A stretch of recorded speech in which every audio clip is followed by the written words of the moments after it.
muito bom dia para você que está aí ligadinho com a gente na TV Câmara Campinas.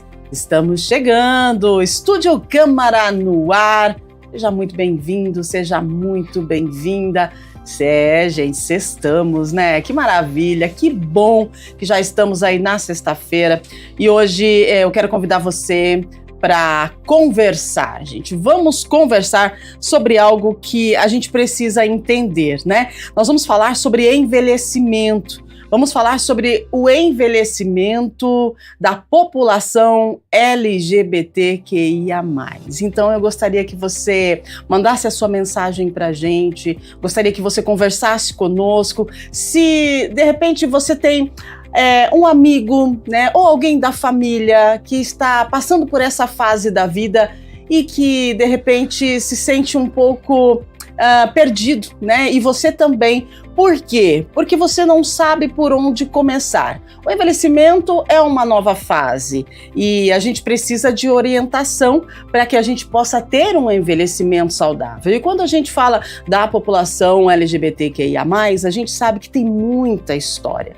Tem muita história para chegar no envelhecimento. E é importante a gente conversar sobre isso. Então, é por conta dessa importância e por conta de que nós precisamos de conhecimento, que nós temos aqui duas pessoas que vão conversar com a gente, vão nos orientar, e eu gostaria que você participasse conosco. O WhatsApp está na tela para você, 19978293776. Enquanto você manda a sua mensagem, a gente atualiza algumas informações e daqui a pouquinho nós vamos apresentar a vocês os nossos entrevistados de hoje. Olha, gente, falando em informação, eu quero lembrar que hoje tem Jogo do Brasil. E a Arena do Torcedor, na Praça Arautos da Paz, em Campinas, vai receber hoje a transmissão do jogo Brasil e Haiti pela Copa do Mundo. A partida será exibida em um telão de alta definição às 21h30, né? A entrada, claro, é gratuita, a programação começa às 5 da tarde, inclui atrações culturais, atividades juninas, arraiá e show musical. Às 7 da noite,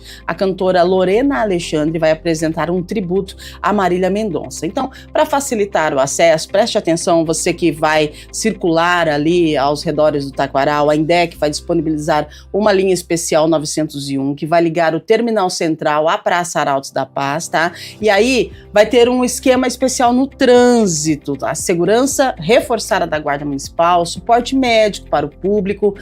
Olha, tá muito 10, a gente participou no último jogo, eu acredito que é um lugar de bastante interação, tá bem gostoso mesmo de participar. A Arena do Torcedor é uma parceria entre a Prefeitura de Campinas. No primeiro jogo, só para atualizar, o espaço recebeu cerca de 7 mil torcedores, gente, olha só que legal. Então, hoje, participe também, um lugar bem legal para você interagir e assistir aí o Jogo do Brasil. Vamos embora, sextamos. E olha, tem mais informação para você, porque a Câmara de Campinas, olha que interessante isso, a Câmara de Campinas, por meio da Elecamp, que é a Escola do Legislativo de Campinas, claro, está com inscrições abertas para o curso básico de Língua Brasileira de Sinais, Libras. A capacitação será realizada presencialmente lá na Câmara, no plenarinho, e as aulas serão ministradas pela professora Keila Ferrari Lopes, que ela é especialista em surdez e Libra. Esse curso, gente, ele é gratuito, oferece certificado de participação e tem uma carga horária total de 21 horas, que são distribuídas em 7 encontros presenciais, tá bom? Sempre das 9 da manhã até o meio-dia. As aulas, gente, vão ocorrer, olha só, anota aí na sua agenda, tá? Nos dias 24 de junho, dia 1, dia 3, dia 8, dia 15, 17 e 21 de julho, é isso. Então, dia 24 desse mês, dia 1º, dia 3, dia 8, dia 15, dia 17 e dia 21 do mês que vem. Essa iniciativa tem como objetivo apresentar os fundamentos da Libras, incluindo vocabulário básico, gramática, identidade, cultura surda. Essa proposta é promover a inclusão, ampliar a acessibilidade da comunicação e contribuir para um atendimento mais eficiente e humanizado nos diferentes espaços institucionais. As vagas são limitadas e as inscrições podem ser feitas pelo site da Escola do Legislativo, tá? Mais informações você pode acessar o e-mail, lá manda e-mail para a Elecamp, que é elecamp@campinas.sp.leg.br, telefone que é o WhatsApp, é o 19 3736-1830. Participe. Conhecimento, gente, conhecimento e acessibilidade, isso é muito importante. Previsão do tempo para hoje, vamos lá, sexta-feira, sexta, sábado e domingo, né? Vamos embora então, olha só, previsão para hoje, dia de sol entre nuvens, temperaturas mínima 13 e máxima 23, amanhã, olha, muita atenção, amanhã o sábado continua, né, manhã fria, à tarde esquenta um pouquinho, só que à noite a gente tem previsão aí de tempestade, então mínima 14, máxima 24 graus. No domingo o tempo é estável, sol, entre nuvens e temperatura aí variando entre 13 e 21 graus. Essa é a previsão do tempo, de acordo com os meteorologistas, a gente vai passando para você aqui, só vale lembrar que é uma previsão, né, não uma precisão, tá bom? Vamos embora então? Vamos para o nosso tema central, apresentar os nossos convidados, mas antes vou lembrar do que a gente vai falar com você hoje. O Brasil está envelhecendo, exatamente. Segundo o IBGE, a população idosa ela cresce em ritmo acelerado e já representa aí uma parcela cada vez mais significativa da sociedade. E dentro dessa realidade tem diversidade de histórias que nem sempre aparecem nas estatísticas ou nos debates públicos. Entre elas estão as trajetórias, né, as histórias de vida das pessoas LGBTQIA+, que chegaram aos 60, aos 70 e até 80 anos de idade, carregando experiências de resistência, superação, conquista. Então a gente precisa falar sobre envelhecimento, sobre diversidade, porque falando sobre isso a gente está falando de saúde, de direitos humanos, relações familiares. E a gente precisa discutir esse tema importante que acredito que seja pouco discutido, né? A gente precisa falar mais sobre envelhecimento. E hoje nós vamos falar do envelhecimento LGBTQIA+. Por isso, convidamos o Ariel Alves, ele é psicólogo e palestrante LGBTQIA+. Seja muito bem-vindo. Bom dia, Ariel. Bom dia, Rúbia. Obrigada novamente pelo convite. É uma honra estar aqui de volta. Satisfação é toda nossa receber você. E para completar, então, a nossa dupla de hoje, nós recebemos o médico geriatra, ele é o André Fattori, ele é participante do ambulatório LGBT 60+. Doutor, seja bem-vindo, bom dia. Obrigado, Rúbia, muito obrigado pela recepção. Nós que agradecemos e a gente já começa então conversando com a Ariel, porque quando a gente fala sobre pessoas idosas, LGBTQIA+, a gente está falando de uma geração que viveu períodos muito diferentes dos atuais, né? Como que a história dessas pessoas, Ariel, ajuda a compreender os desafios que elas enfrentam hoje, no momento que estão envelhecendo? Rúbia, a história dessas pessoas, é importante a gente entender que sempre vai ter os dois lados, né? Então tem os potenciais, tem tudo aquilo que essa pessoa já enfrentou na vida, né? De tudo que ela precisou vivenciar e do que ela está enfrentando agora enquanto os desafios, né? Porque envelhecimento é uma nova fase, é um novo momento da vida, né? Há um novo enquadre aí, né, social, às vezes biológico, tem algumas necessidades que em outros momentos ela não tinha, né? Então, tudo isso vai agregando aí a um lugar que a pessoa precisa realmente entender, né, tudo a carga, né, tudo o que ela já enfrentou na vida, né, que ela vai conseguir lidar, e os novos desafios, né, quais são essas redes de apoio, o que ela vai precisar enquanto suporte para esse momento. Muito bem. Agora, doutora Andréa, do ponto de vista da geriatria, né, tem necessidades específicas de saúde que precisam ser observadas quando a gente fala da população LGBTQIA+, na terceira idade, já nos 60 a mais? As necessidades de saúde dessa população, elas são as mesmas necessidades que uma pessoa LGBT QIAPN+, tem em fases mais jovens da vida. O que acontece é que muitas vezes essa geração, a 60+, ela carrega algumas experiências negativas com o próprio sistema de saúde, não se sentirem acolhidas pelo sistema de saúde e, como consequência, elas deixam de fazer a prática de saúde, a prática de prevenção que deveria ser feita. Mas as necessidades são as mesmas que uma pessoa LGBTQIAPN+, tem quando jovem, só que acrescidas daquelas doenças, aquelas características que o envelhecimento pode trazer. Exatamente. E quando a gente fala de acolhimento, é importante a gente salientar que as coisas vêm evoluindo, e que bom, né, Ariel, que vem evoluindo, mas se a gente para analisar, a população LGBTQIA+, que hoje está já na fase de envelhecimento, né, 60+, 70+, elas passaram por situações que o acolhimento era praticamente zero, né? Se a gente fala, quando a gente fala de saúde, de respeito, do acolhimento em si mesmo, não é? Hoje a gente entende, né, como está sendo um tema mais falado, um tema mais abordado socialmente, né? Então a sociedade mudou, a cultura tem se modificando, né? A gente vem olhando para isso de um lugar um pouco mais humanizado, um pouco mais próximo, né? Os preconceitos, né, propriamente ditos, estão sendo discutidos.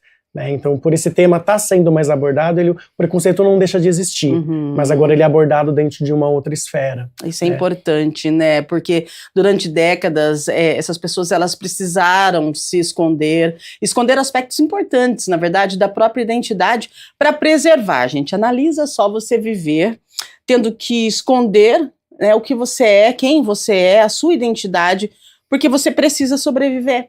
Aí você tem que preservar os empregos, os vínculos familiares e até mesmo a própria segurança, né? Embora a sociedade, como a gente está falando aqui, tenha avançado em diversos aspectos, algumas marcas desse passado ainda acompanham essas pessoas no processo do envelhecimento, né? E aí, quando essas pessoas elas envelhecem, elas... Eu li um artigo que fala sobre isso, Ariel, então me corrige se eu estiver errada, que vocês têm mais expertise e ciência sobre o assunto, mas essas pessoas, quando elas chegam aos 60+, 70+, elas têm uma tendência de esconder a orientação sexual, novamente, ou a identidade de gênero. Isso acontece mesmo? É verdade isso? E se for, o porquê? Qual que é o impacto psicológico dessas pessoas que estão já nos 60, 70+. Muitas vezes isso acaba acontecendo por questões externas, né? Dificilmente uma pessoa volta para o armário apenas por uma escolha, não faz mais sentido, né? Pode ser que para algumas pessoas isso se modifique da forma como ela se expressa de repente, né? Mas acho que esse voltar para o armário, acho que diz muito, né, de o quanto essa pessoa às vezes vai precisar se adequar dentro de um ambiente para que, muitas vezes por sobrevivência, né, muitas vezes ele ter que garantir um emprego, garantir às vezes algum apoio, algum suporte, né, mas que isso tem um preço, né, dessa solidão, dessa falta, às vezes da própria existência da pessoa não conseguir ser quem ela é, né, por questões externas de pessoas não aceitarem, né, de pessoas não a respeitarem como tal. E mesmo com toda a informação, né, com toda a quebra do tabu, ainda existem situações dessa forma, né? As pessoas ainda estão passando por isso. Sim, infelizmente ainda é uma realidade, né? É por conta, né, de outras gerações, né? As gerações mais novas, né, conseguem ter uma abertura maior, um diálogo maior, mas às vezes eu sinto que às vezes é uma resistência ainda, né, de gerações mais antigas de poder observar, olhar isso sobre uma outra ótica, poder questionar, né, os próprios preconceitos para que a gente possa ter um acesso maior. Muito bem, muito bem. E doutor André, impactos emocionais e até físicos, né? Esse tipo de situação pode provocar na saúde de uma pessoa LGBTQIA+ idosa, né? De ser, de repente, obrigado pela sociedade ou pelo meio em que ela vive a voltar para o armário, assim como o Ariel colocou pra gente. Eu vou separar isso aqui em dois itens. Por favor. Primeiro, essa questão do voltar para o armário. Então, você tem muitos determinantes que fazem a pessoa voltar para o armário, ou você esconder, né, a expressão da sua sexualidade na fase mais avançada da vida. Sim. Uma das coisas que acontece, talvez isso seja mais comum entre as mulheres, tá? Mais velhas, por quê? Em determinada fase da vida elas começam a ser cuidadoras. Você sabe que a gente tem uma tradição matriarcal em que as mulheres cuidam dos pais. Sim. Né? Então os pais vão envelhecendo e essas mulheres se tornam cuidadoras. Quando elas se tornam essas cuidadoras, algumas delas meio sublimam essa questão da sexualidade para um retorno para casa, um retorno para o lar, para desempenhar esse papel de cuidadora. Né? Então isso aí é uma coisa que acontece entre as mulheres. A outra coisa é que, em termos de relacionamento, você imagina que são pessoas que viveram a década de 80, 90, viveram aquela fase aguda da AIDS e que a expressão da sexualidade, quando a pessoa era LGBT, chegava a ser quase criminosa, né? Assim, você tinha o câncer gay, que se falava.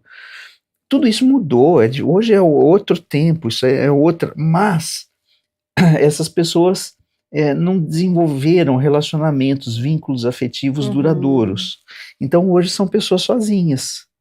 Né? Então não é nem às vezes que ela volte para dentro do armário, mas elas não tiveram uma expressão de construção de lar, de família, de unidade, e se encontram sozinhas hoje, né? Então existe sim realmente algumas pessoas que têm essa volta para o armário no sentido de serem cuidadoras, desempenharem outros papéis familiares, e outros que vivem uma questão de solidão mesmo porque não tiveram a construção de um relacionamento. Em relação à saúde, existem coisas específicas, mas que não é bem a questão da volta para o armário. Né? O que a gente observa é que, pelas características psicológicas das mulheres, pelas características psicológicas dos homens gays, e as experiências negativas que eles tiveram em determinado momento da vida, eles deixam de procurar o sistema de saúde para fazer a prevenção. Sim. Então, por exemplo, você tem que fazer o exame de próstata, fazer screening de exame de próstata, você tem que fazer screening de câncer de mama, Papa Nicolau, essas coisas. Quando as experiências no sistema de saúde são negativas, existe uma tendência de deixar de fazer esse rastreio. Você fala, não, a minha experiência não foi boa, eu não fui bem tratada, eu não consigo falar da minha sexualidade, então eu prefiro não ir, eu prefiro não procurar. E isso é um problema grande, é um problema premente, assim. E é um problema que hoje ele ainda é constante, doutor? Ou as coisas têm melhorado nesse quesito?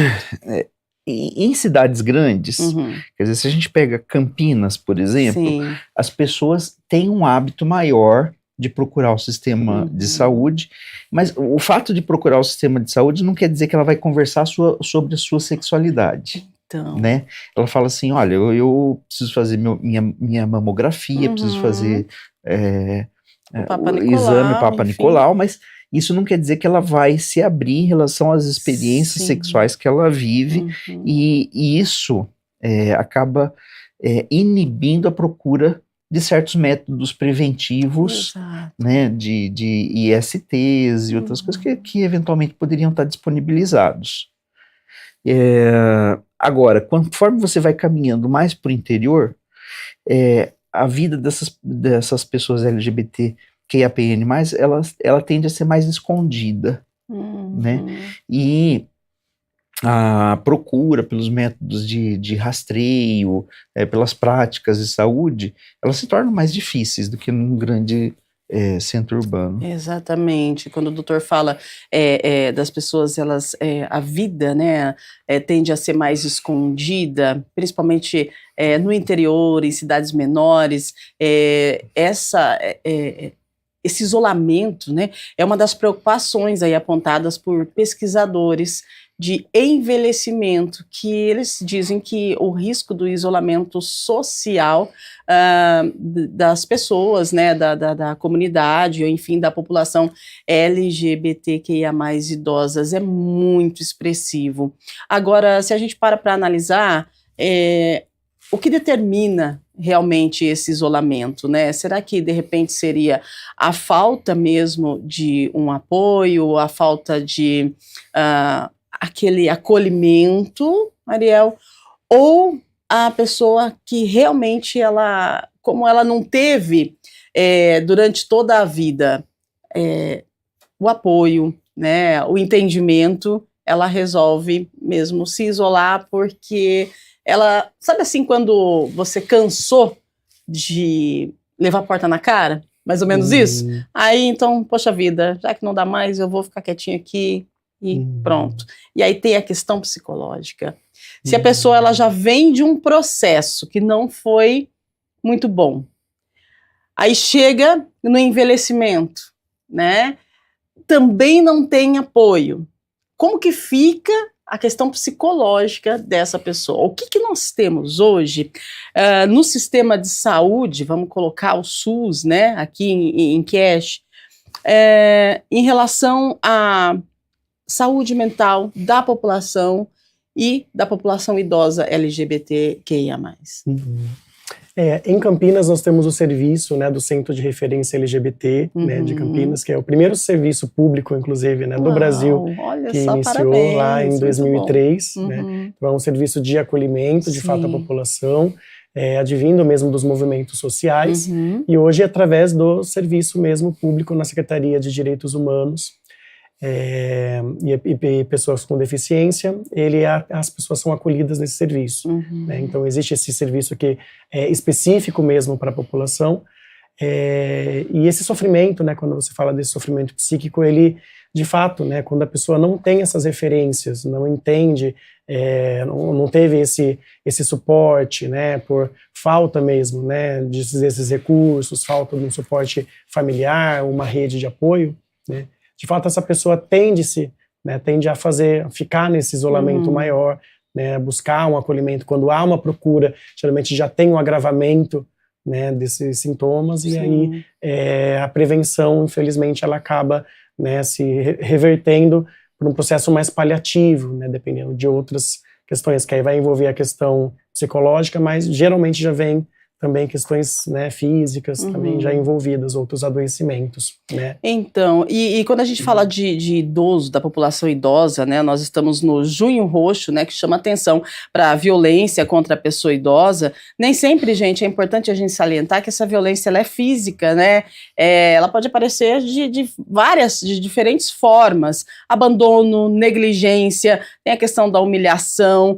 E, doutor, eu gostaria que o doutor explicasse para a gente quais os sinais que podem indicar que uma pessoa, principalmente da população LGBTQIA+, ela está passando por essa violência, né, que não seja física, mas a violência psicológica, enfim. E se ela estiver passando por isso, e se você conhece, de repente, alguém aí que esteja passando por isso, qual que é o primeiro passo, doutor? Como é que a gente faz para identificar, para procurar ajuda, de repente para denunciar? Como que funciona todo esse sistema da violência da pessoa idosa, no caso que a gente está falando hoje, da população LGBTQIA+. Tá, a gente, pensando em níveis diferentes de violência, você tem aquela violência física praticada, o que não é muito comum a gente encontrar dentro desse grupo LGBT 60+, eu já explico por quê. Sim. A violência psicológica, a violência social. Né? Isso. Então, você imagina que essas pessoas, elas têm construções de vida solitárias, né, na fase avançada. Né? Então, existem alguns amigos, alguns contatos que se mantêm, né, depois dos 60 anos, mas eles não são muitos. Né? E a solidão é um aspecto que predomina muito, tanto no envelhecimento não LGBT quanto no LGBT. Mas, entre as pessoas LGBT, você não tem uma construção familiar, né, de suporte. É muito comum pessoas que foram mandadas para fora de casa na adolescência, na juventude, que desconstruíram as relações familiares e acabaram ficando sozinhos na velhice. Então, a solidão é algo que pega muito. Então, assim, a gente vê a questão da violência física mais naqueles idosos que estão inseridos no contexto familiar, que é agentes da própria família que imprimem essa questão da violência física. No caso das pessoas LGBTQIA+, você tem uma violência social que é a falta de inserção de trabalho durante a vida, a precarização do sistema previdenciário para essas pessoas. Muitas delas acabam dependendo de receber benefício do Estado na fase mais avançada, porque não conseguiu uma inserção legal de trabalho durante a vida. Sim. Principalmente, vamos pensar o grupo de maior risco aí, que são as pessoas trans, que tem uma inserção de trabalho dificílima, né? E aí, quando chega na fase avançada da vida, você não tem um amparo previdenciário, por exemplo. Então, você tem uma fragilização social e econômica enorme, né? Então, é uma violência social e econômica que acabou sendo imputada para essas pessoas por causa de preconceito.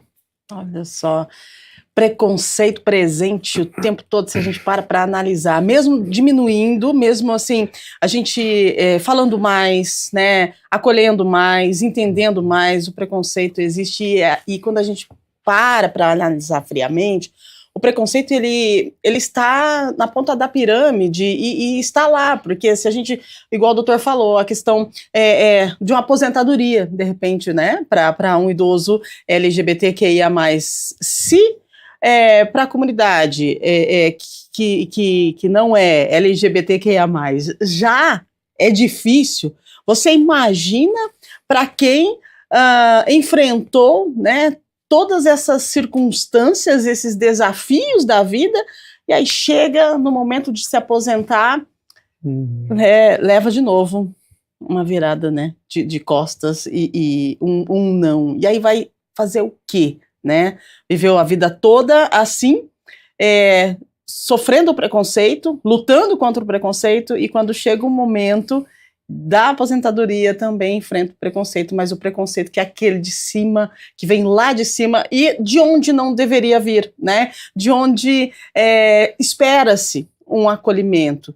E aí quando a gente fala de acolhimento, me vem a questão do conceito da família escolhida, que quando eu estava estudando um pouquinho para conversar com vocês aqui sobre toda essa questão, eu até deixo uma dica aqui, se você não entende sobre esse assunto de envelhecimento da comunidade, da população LGBTQIA+, é interessante se dar uma estudada, porque é algo que às vezes passa desapercebido, a gente não fala muito sobre isso, mas é bem complexo e é legal que a gente possa entender, porque se você daí de repente tem alguém, né, na sua comunidade, alguém próximo a você que está passando por essa situação de envelhecimento, você pode de repente ser um orientador, né, dar uma orientação para que essa pessoa dê um primeiro passo para buscar ajuda psicológica, para de repente buscar uma ajuda na questão da aposentadoria também, porque a gente precisa entender e falar mais sobre o assunto. E se nós não entendemos, está tudo bem, mas a gente precisa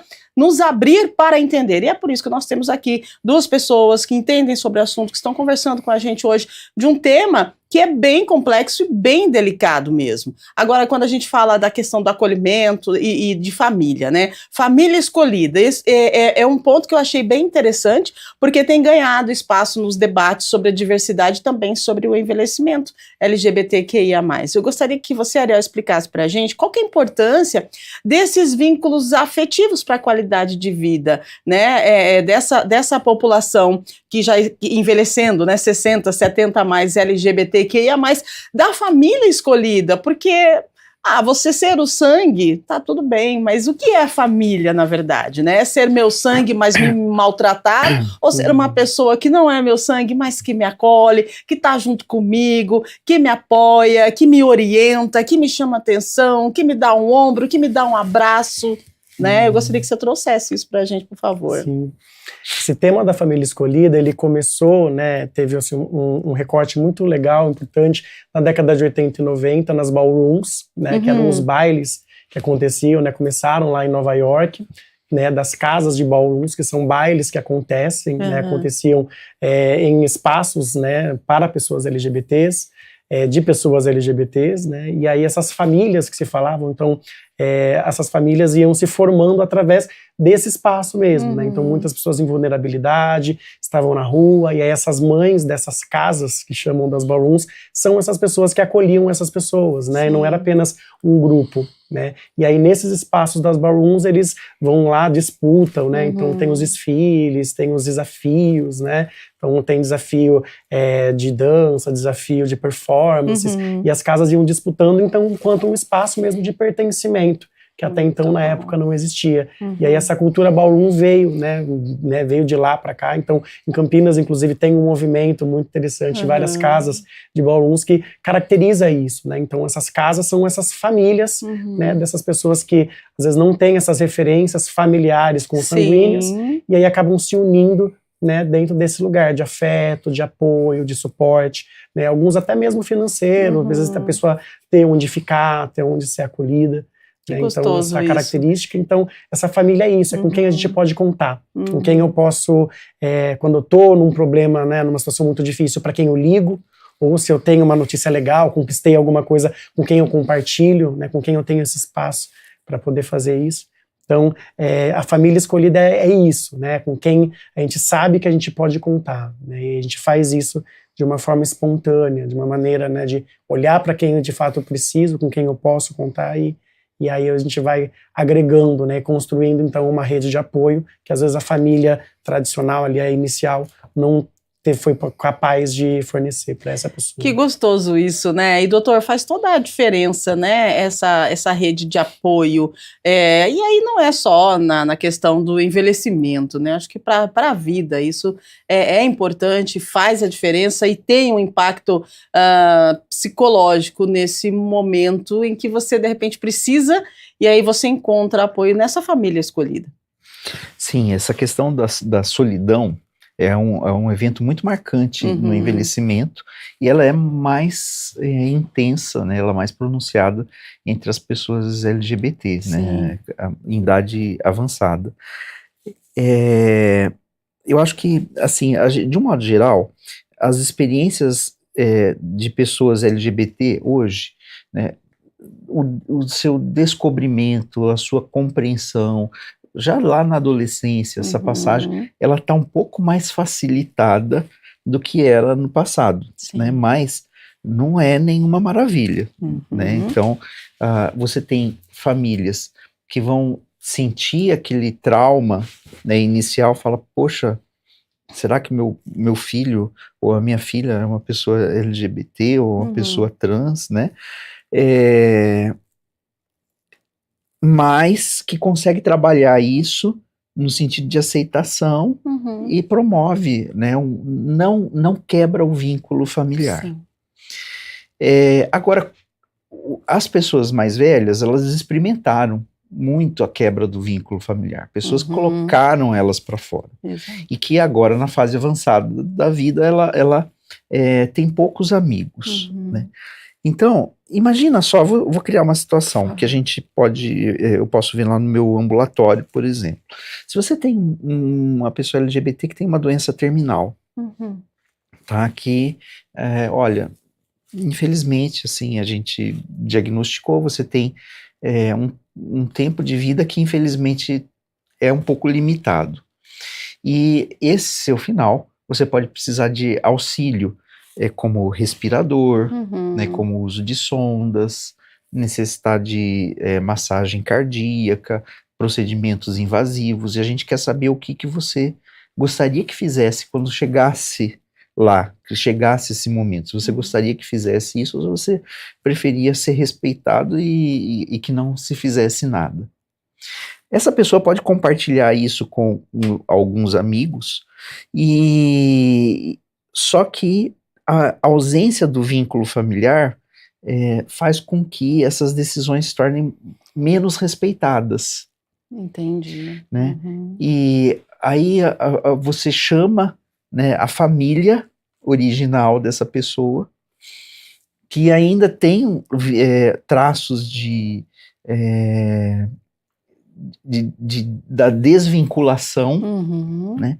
Ela vai chegar e falar assim, não, olha, eu quero que ele seja enterrado, você não faz nada, não chama o companheiro, não tem companheiro coisa nenhuma, não tem ninguém, quem vai decidir é a gente. Ele falou mas é um amigo só, nós somos familiares, a gente que vai decidir por ele, e enterra e pronto, acabou. Então, o que acontece é que as últimas vontades, o amparo, o carinho, o cuidado, o afeto, o respeito das relações que eventualmente existam, as vontades que foram expressas por os amigos, não sejam respeitadas ali, né? E que venha alguém que nunca conviveu com ele, passe por cima, tome as decisões e não respeite as vontades finais dessa pessoa LGBT que passou uma boa parte da vida sozinha. Olha só que complexo, triste, né? Triste. E se a gente for analisar, é tudo por conta da não aceitação, do preconceito, da falta de entendimento, não é, Ariel? Fala pra gente.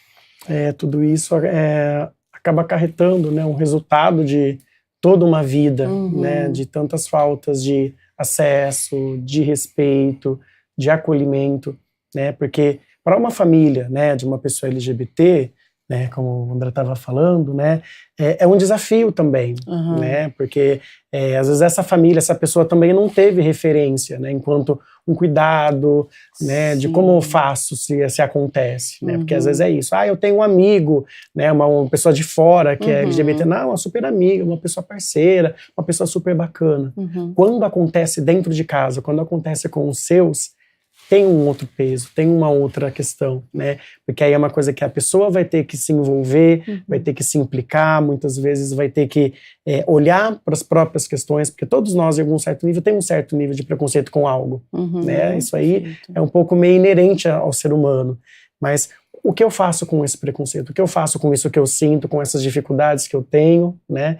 E se a gente toma isso como uma verdade absoluta e simplesmente, a pessoa vai ter que se adequar ao que eu acho que ela tem que ser, né? Aí fica muito difícil mesmo, né? Conseguir estabelecer um vínculo saudável, um vínculo onde a pessoa consiga ter um suporte, né, no ambiente, mesmo que a família às vezes não concorde com as ações, não concorde com a forma, né, de vida que essa pessoa tem, a orientação sexual, aquela identidade de gênero, mas conseguindo conviver, né, pautado em respeito ali, né, em respeitando essas diferenças e conseguindo dar esse suporte, né, dentro do que cada um consegue oferecer, mas estando do lado, né.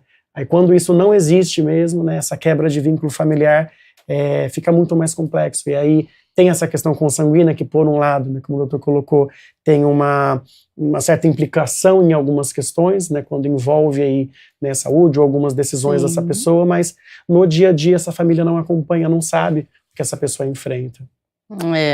Situação delicada, mas sempre há momento de aprender, né? Então você que está em casa, está acompanhando a gente, daqui a pouquinho, 8h44, então tá bom, pode colocar as perguntas na tela, que daí depois eu quero perguntar para o doutor sobre o consultório dele, que o doutor atende, né, a população LGBTQI mais 60 mais, é isso, né, doutor? Então, e aí eu gostaria de saber depois se como que tá, se o pessoal tem buscado atendimento, né, e como que é o fluxo de atendimento, e o doutor deixar aí também para os espectadores qual o caminho que deve ser seguido, tá bom? Pode colocar na tela 8h45, faltando 15 minutinhos para as 9 da manhã. Estamos ao vivo, TV Câmara Campinas, hoje sexta-feira. A gente está falando do envelhecimento da população LGBTQIA+. Rogério Lima, do Jardim Proença. Algumas pessoas idosas LGBT+, parecem evitar grupos e festas por medo de julgamento. O acolhimento começa mais pela escuta ou pela presença? Vamos lá, Ariel. Bom, a escuta ela é necessária, ela é importante, né? Depende quando você fala de presença dessa pessoa, às vezes o estado, né? Não sei se é isso, mas o estado de presença, de estar ali, né? Esse fornecer para essa pessoa um repertório interno mesmo, né? Assim, um interesse em estar com aquela pessoa. Que eu acho muito difícil, muito desafiador você chegar em um lugar que depende, né, não conheço ninguém, não sei o que acontece, e aí eu chego ali, nossa, será que, né, vou ser bem acolhido, vou ser respeitado, né?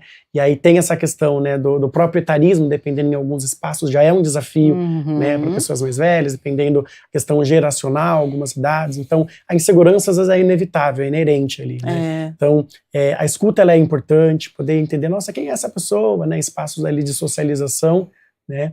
E essa presença, essa pessoa poder ocupar também esses espaços, mas também conseguir entender, né, estar com outras pessoas ali que a acolham, que a entendam, né, que a respeitem tal como ela é. A questão de reciprocidade também, né? Vamos lá, 8h46, pode colocar outra pergunta na tela pra gente, por favor, produção, vamos lá. Quem é que tá conosco? Renata Oliveira, do Parque Prado. Como quebrar a barreira de idosos LGBT+, né, LGBTQIA+, que evitam consultas médicas por medo de preconceito? Meu tio-avô evitou o médico quase a vida toda. Olha aí, doutor. A gente tem uma tradição, né, de... algumas pessoas mais velhas têm uma tradição de não procurar o médico por achar que isso significa saúde. Né? Eu nunca precisei de médico na minha vida. Eu não fiquei doente, então. Não fiquei doente, eu não vou procurar. Né? Isso é um estigma que a gente tem. Temos mesmo. Agora, isso é agravado na população LGBT, né, por causa de experiências prévias que foram traumáticas. Né? Eu vou fazer só uma analogia rápida. Por favor. Tá? Vamos imaginar. Você tem muita limitação, às vezes, de aceitação das pessoas LGBT por questões religiosas, né? Então, o vínculo religioso promove um certo julgamento prévio. Sim. Vamos pegar um rapaz, ele faz sexo antes do casamento, e a família... ela é uma família religiosa e que entende que ele deveria fazer sexo só depois do casamento. Sim. Eu estou falando de uma pessoa heterossexual, tá? A família sente uma certa frustração por ele ter a relação sexual antes. Né, que seria talvez errado, um pecado, né? Então, algo que não era desejável dentro da expectativa religiosa daquela família. Agora, se você coloca que esse rapaz, ele manifesta o afeto por um outro rapaz, isso toma uma dimensão muito maior. Né? Chega a ser imoral, ilícito, é algo muito grave, a proporção disso é muito maior. E na verdade o que a gente deveria ver é o seguinte, olha, você fez algo que, assim, do nosso ponto de vista familiar, nós não gostaríamos, né, os seus vínculos não são como nós gostaríamos, mas isso não é o determinante da nossa relação familiar. Isso é apenas um aspecto da sua existência. Entendeu? Do mesmo jeito que você não gosta, essa família não gostaria que ele fizesse sexo antes do casamento, ela também não gostaria que ele tivesse relação com outro homem, mas isso cabe a ele decidir. Exato. E a família precisa acolher.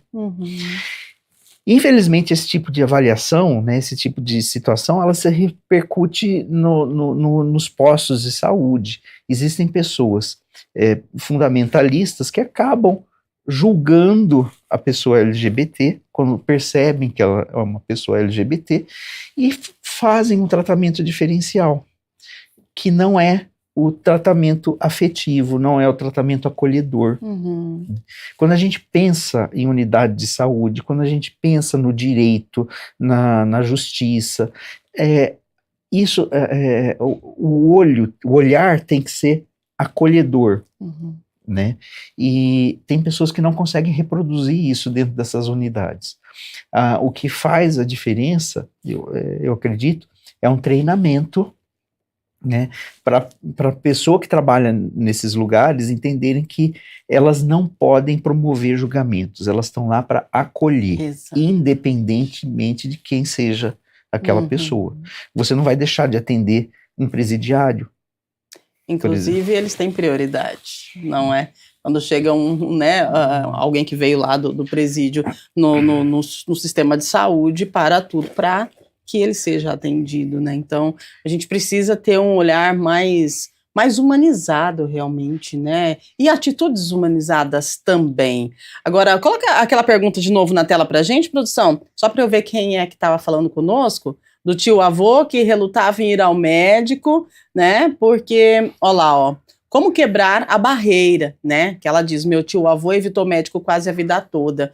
Então, como que a gente faz para quebrar essa barreira, Ariel?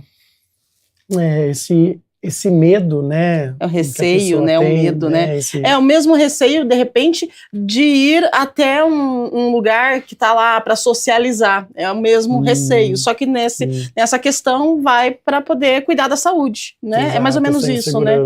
É uma insegurança que acontece. E como que quebra isso? Depende de quem isso? Qual que é o primeiro passo que essas pessoas podem dar para poder, de repente, começar a destruir esse muro? Acho que é bem como, né, o André colocou, acho que um espaço, né, garantir um espaço seguro para que essa pessoa chegue lá, né, tem essa instância importantíssima, né, a pessoa chegar lá bem amparada, mas também acho que um diálogo, vale muito um diálogo com essa pessoa, de que, né, entender que embora haja essa insegurança, tem esse medo, mas em algum momento da vida essa pessoa vai precisar, né, acessar esse serviço, né, então muitas vezes um diálogo aberto, também sem julgamento, né, também entendendo assim, de um lugar de um acolhimento, né, esclarecendo para essa pessoa o quanto ela precisa, né, daquele serviço, o quanto é importante ela poder cuidar da saúde dela de forma preventiva, né, de repente se oferecer ir com essa pessoa, falar, não, eu vou lá com você, né, vamos lá, já acompanho você na consulta, dependendo, né, a depender de como a pessoa está, o nível de insegurança, às vezes a pessoa não consegue nem falar, né, as coisas que ela precisa, né, se abrir ali diante do que ela coloca. Então acho que sempre, né, esse diálogo, um diálogo aberto, né, um diálogo tentando entender quais são essas inseguranças dessa pessoa, o que essa pessoa, né, qual que é seu medo, né, o que afeta, o que você precisa, né, entender para que a gente possa, né, ajudar, auxiliar essa pessoa, né, que embora haja insegurança, haja o medo, mas se a gente consegue romper, né, com essas barreiras, a gente consegue estabelecer ali um vínculo mais saudável, né, até essa pessoa chegar lá no médico, conseguir estabelecer um vínculo ali positivo com a equipe de saúde, né, dependendo às vezes ali no serviço de saúde conseguir ser encaminhada para outros serviços, né, às vezes os serviços de saúde oferecem também às vezes alguns grupos, né, alguns encaminhamentos que às vezes vai auxiliar essa pessoa também para poder cuidar, né, de outras áreas ali, a própria questão social, né, então acho que sempre a abertura ao diálogo, né? Eu acredito que o diálogo ele é uma ferramenta potente, né? Embora é um desafio, mas é muito potente para a gente conseguir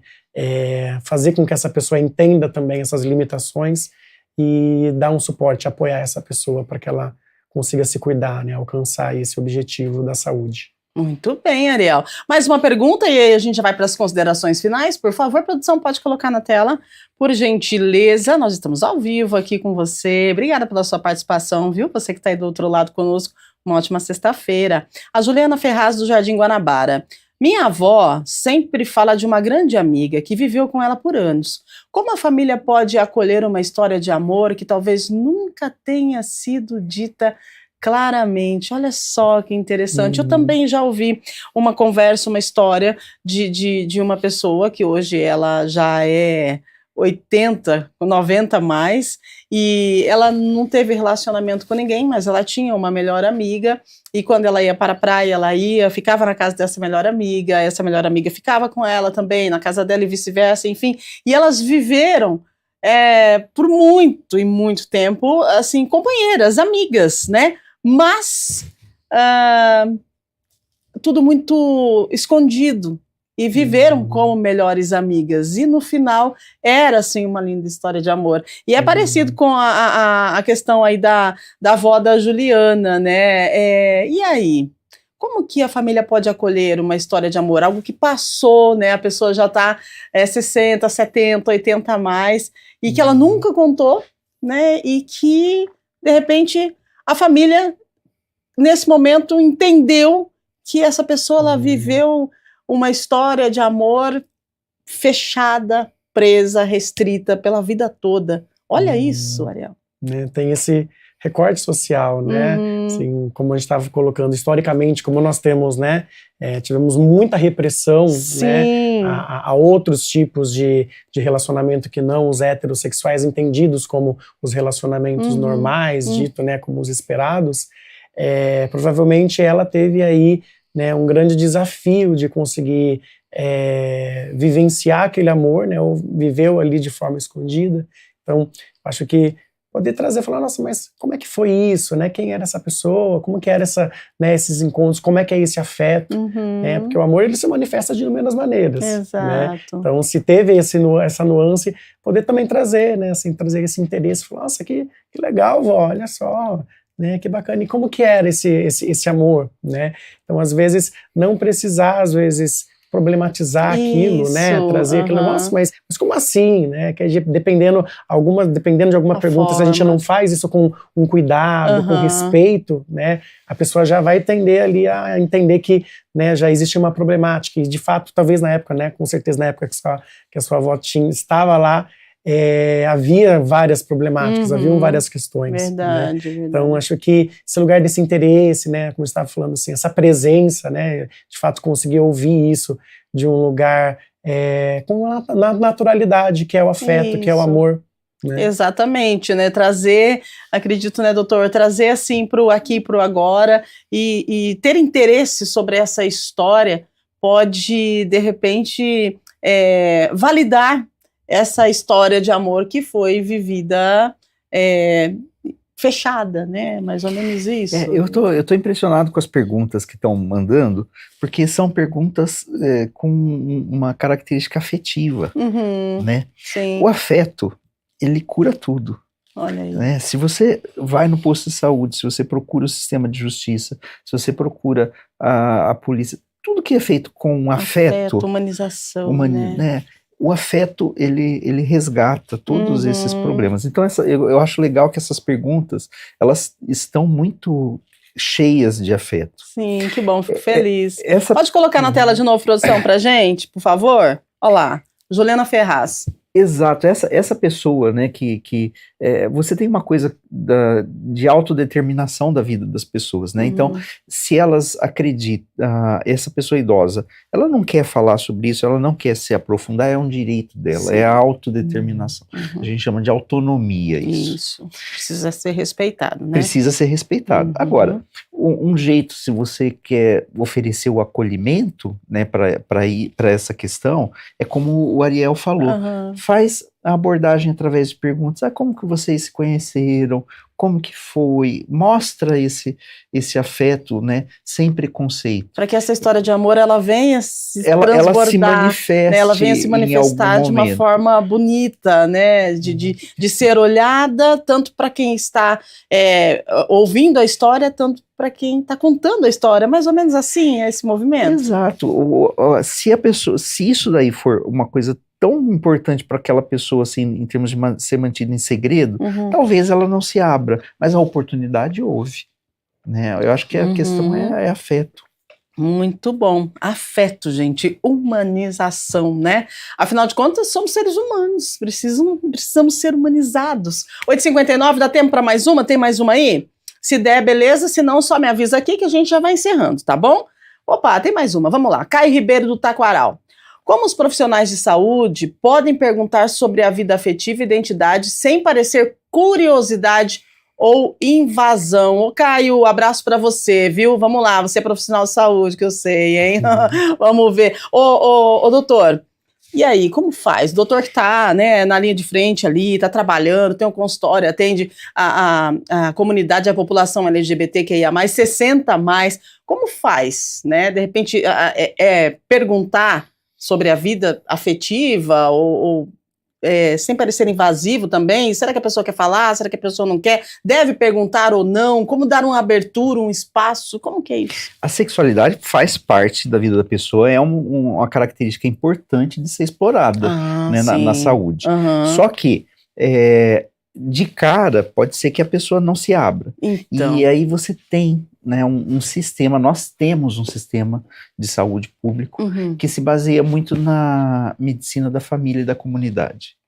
A medicina da família e da comunidade, ela não vê a pessoa pontualmente, né? Uma vez é um médico, a outra vez vai ser o enfermeiro, a outra vez vai ser o agente de saúde e na sequência muda todo mundo. Não.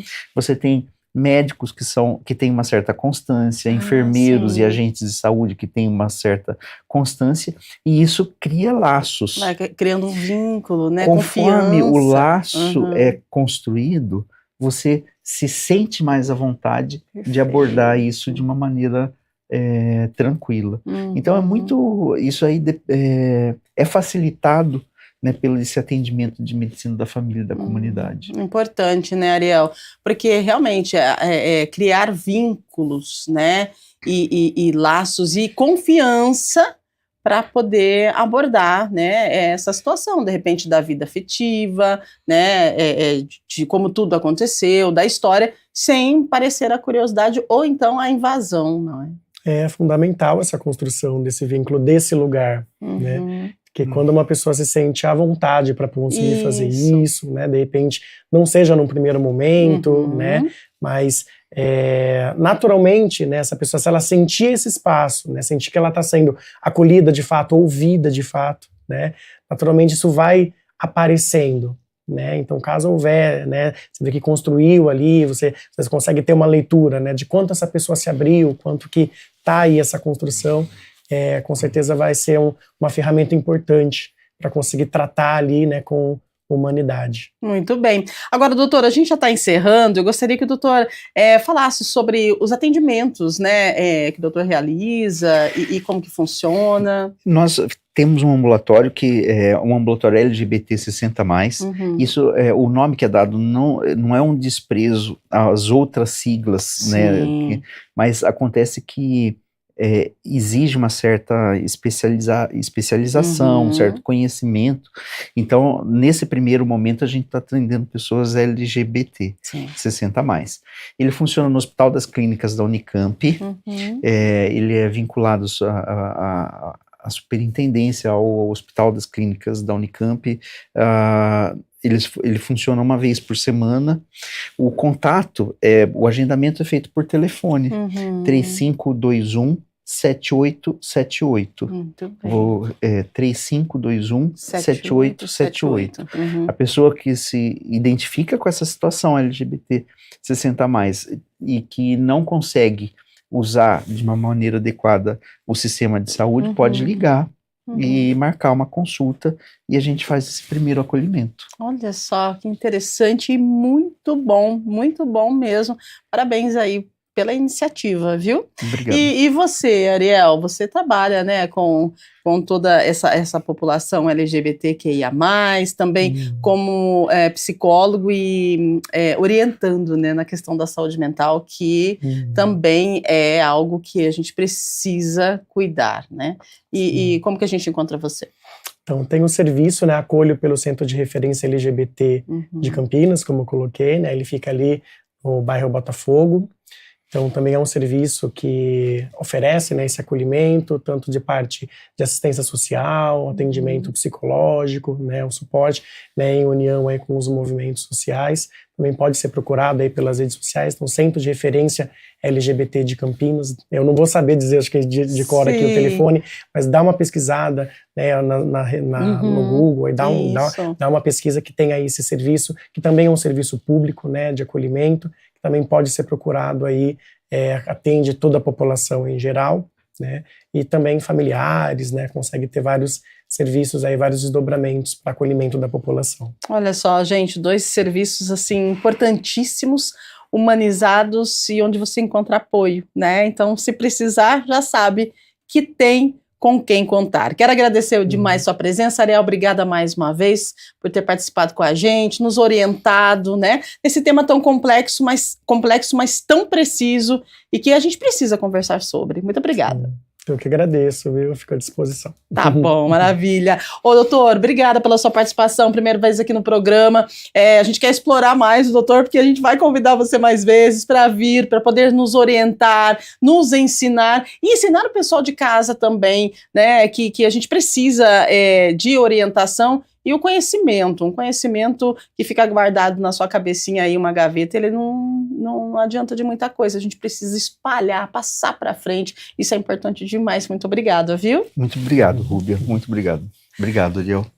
Ai, gente, que bom. E a gente encerra a semana, né? Encerrando aí a semana do nosso Estúdio Câmara. Na segunda-feira a gente está de volta. E é isso. Envelhecer com dignidade é um direito de todas as pessoas. E quando a gente fala sobre pessoas idosas LGBTQIA+, a gente está falando de cidadãos que ajudaram a construir caminhos de respeito, diversidade, cidadania, para que toda a sociedade possa viver com mais qualidade de vida e respeito. Se você para analisar, você hoje só está vivendo essa quebra de preconceito porque a população LGBTQIA+, precisou sofrer e passar uma trajetória de muita dor para que hoje a gente possa estar iniciando uma caminhada baseada no acolhimento, no afeto e no respeito às diferenças.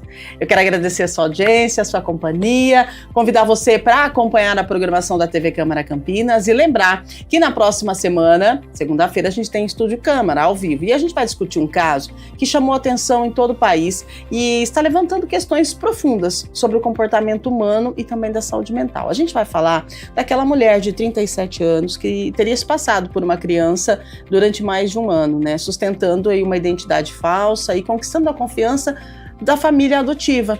O que leva a pessoa a construir uma história tão complexa? A gente está diante de um transtorno psiquiátrico, de um comportamento criminoso ou de uma combinação de fatores. Então, na segunda-feira, a gente vai conversar sobre o transtorno fatício, a mitomania e os limites entre sofrimento psíquico e a responsabilidade pelos próprios atos. Então, a gente espera você a partir das 8 da manhã, na segunda-feira, ao vivo, em mais uma edição do nosso Estúdio Câmara. Um grande abraço, fique bem, cuide-se, aproveite o final de semana ao lado de quem você ama, de quem traz propósito para a sua vida e que faz sentido, e a gente se vê na segunda-feira. Valeu, tchau, tchau.